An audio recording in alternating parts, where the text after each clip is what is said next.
ഓണക്കാലം തൃശ്ശൂരിന് കുമ്മാട്ടിക്കാലം കൂടിയാണ്. അവിട്ടം നാളിലും നഗരത്തിലും സമീപ പ്രദേശങ്ങളിലും കുമ്മാട്ടിയുടെയൊക്കെ ആവേശമുണ്ട്. കുമ്മാട്ടിയുടെ തറവാടെന്ന് വിളിപ്പേരുള്ള കിഴക്കമ്പാട്ടുകര ദേശത്തിൽ കുമ്മാട്ടിയുടെ ഒരുക്കങ്ങളുമായി ഷബാസ് അഹമ്മദ് തത്സമയം ചേരുന്നു. ഷബാസ്, ഇതൊരു പക്ഷേ ഷബാസ് ആദ്യമായിട്ടാണോ കുമ്മാട്ടിക്കളി റിപ്പോർട്ട് ചെയ്യുന്നത്? മറ്റുള്ള കളികളിൽ നിന്നൊക്കെ വ്യത്യസ്തമാണ്. തൃശ്ശൂരുകാർക്ക് ശരിക്കും പറഞ്ഞാൽ രണ്ടുണ്ട് ഓണം അല്ലേ? ഇന്നിപ്പോൾ കുമ്മാട്ടി കളി, അത് കഴിഞ്ഞാൽ പിന്നീട് ഇനി ചതയത്തിന് പുലികളി അല്ലേ? തീർച്ചയായും അരുൺകുമാർ, തൃശ്ശൂരുകാർക്ക് തിരുവോണം കഴിഞ്ഞാലും ആഘോഷം ഒട്ടും മാറുന്നില്ല. പിന്നീടാണ് ഏറ്റവും പ്രധാനപ്പെട്ട ആഘോഷങ്ങളൊക്കെ വരുന്നത്. കുമ്മാട്ടിയുടെ ഏറ്റവും പ്രധാനപ്പെട്ട കലാശക്കൊട്ട്, ഒപ്പം തന്നെ പുലികളിയൊക്കെ. എന്തായാലും ഞാൻ തൃശ്ശൂരിലെത്തിയിട്ട് ആദ്യമായിട്ടാണ് ഇത്തരത്തിൽ കുമ്മാട്ടിയൊക്കെ ഇത്തവണ റിപ്പോർട്ട് ചെയ്യാൻ ഒരു അവസരം ലഭിക്കുന്നത്.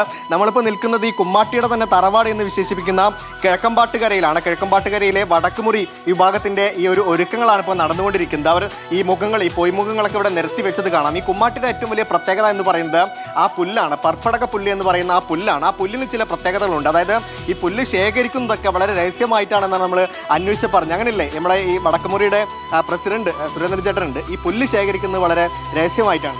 അതെ, പുല്ല് ശേഖരിക്കുന്നത് ഓരോരുത്തരും. ഇപ്പോൾ തൃശ്ശൂർ കോർപ്പറേഷനിൽ തന്നെ ഇപ്പോൾ 56 കുമ്മാട്ടികളുണ്ട്.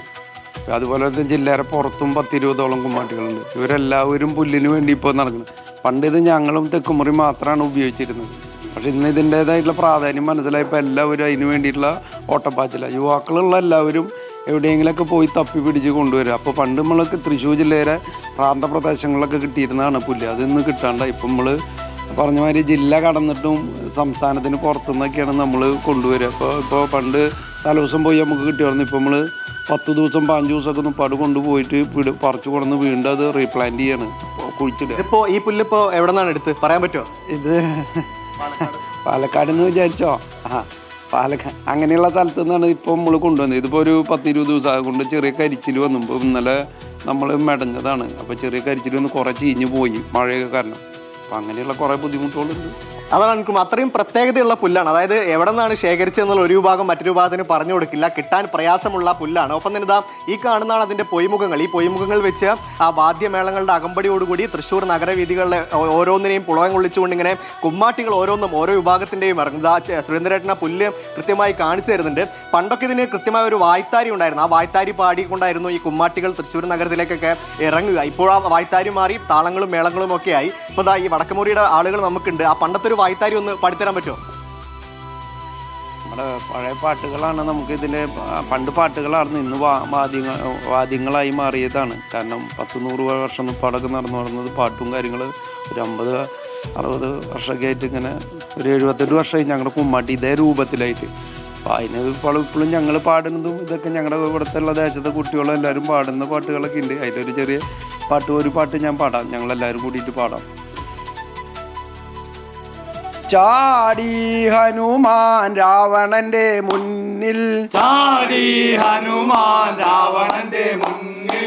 എന്തട രാവണ ഏതട രാവണ സീതയെ കക്കാൻ കാരണം, എന്തട രാവണ ഏതട രാവണ സീതയെ കക്കാൻ കാരണം. നിന്നോടാര് പറഞ്ഞിട്ടാ നിന്റെ മനസ്സിൽ തോന്നിയിട്ടാ, നിന്നോടാര് പറഞ്ഞിട്ടോ നിന്റെ മനസ്സിൽ തോന്നിട്ടോ. എന്നോടാര് പറഞ്ഞിട്ടല്ല എന്റെ മനസ്സിൽ തോന്നിയിട്ടാ, എന്നോടാര് പറഞ്ഞിട്ടല്ല എന്റെ മനസ്സിൽ തോന്നിട്ടാ.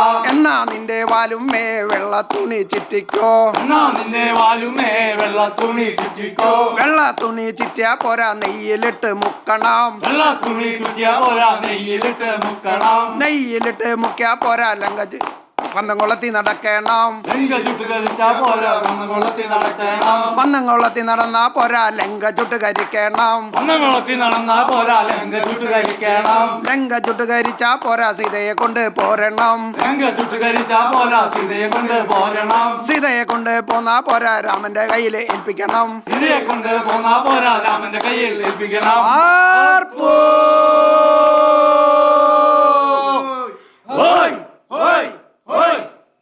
അതാണ് അരുൺകുമാർ, വലിയ ആവേശമാണ്. ഇങ്ങനെ ഈ വായ്ത്താരികൾ താളമേളങ്ങൾ ഒക്കെ ആയിക്കൊണ്ട് ഇങ്ങനെ പൊയ്മുഖങ്ങൾ വെച്ച് പർപ്പടക പുല്ല് കെട്ടി കുമ്മാട്ടികൾ ഇങ്ങനെ തെരുവിലേക്ക് ഇറങ്ങുമ്പോൾ തൃശ്ശൂരുകാർക്ക് ആഘോഷിക്കാൻ പിന്നെ എന്ത് വേണം? അതായത് തിരുവോണം കഴിഞ്ഞു കഴിഞ്ഞാലും ഈ കുമ്മാട്ടിയുടെ കലാശക്കൊട്ട് നടക്കാനിരിക്കുന്നത് നാളെയാണ്. അത് കഴിഞ്ഞ് പുലികളി നടക്കാനുണ്ട്. അങ്ങനെ തൃശ്ശൂരുകാർക്ക് ആഘോഷങ്ങൾ അവസാനിക്കുന്നില്ല. തിരുവോണം കഴിഞ്ഞാലും ഇത്തരത്തിൽ വലിയ ആവേശത്തോടു കൂടി തെരുവീതികളൊക്കെ ഇങ്ങനെ കീഴടക്കിക്കൊണ്ട് കുമ്മാട്ടികളും പുലികളും ഒക്കെ ഇറങ്ങുകയാണ്. എന്തായാലും ആഘോഷം ഇവിടെ അടിപൊളിയായി തുടരുകയാണ് അരുൺകുമാർ.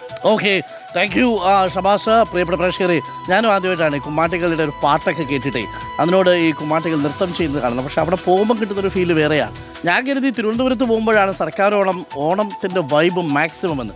ശരിയാണ്, അവിടുത്തെ ലൈറ്റും വെളിച്ചവും ഒക്കെ അവിടുത്തെ സർക്കാർ ഓണത്തിൻ്റെ മാറ്റുകൂട്ടും തലസ്ഥാന നഗരിയിലേക്ക് പോകുമ്പോൾ. പക്ഷേ യഥാർത്ഥത്തിലുള്ള ഓണം കാണാൻ ഇങ്ങ് തൃശ്ശൂരോട്ട് പോകണം എന്നുള്ളതാണ്. അവിടെ കുമ്മാട്ടിക്കളിയുണ്ട്, പുലികളിയുണ്ട്, അല്ലേ? ആളുകൾ ഒത്തുചേരലുകളുണ്ട്, സുന്ദരമായ കാഴ്ചകളാണ്. അപ്പോൾ പ്രിയപ്പെട്ടവരെ, തൃശ്ശൂർക്കാർക്ക് ഡബിൾ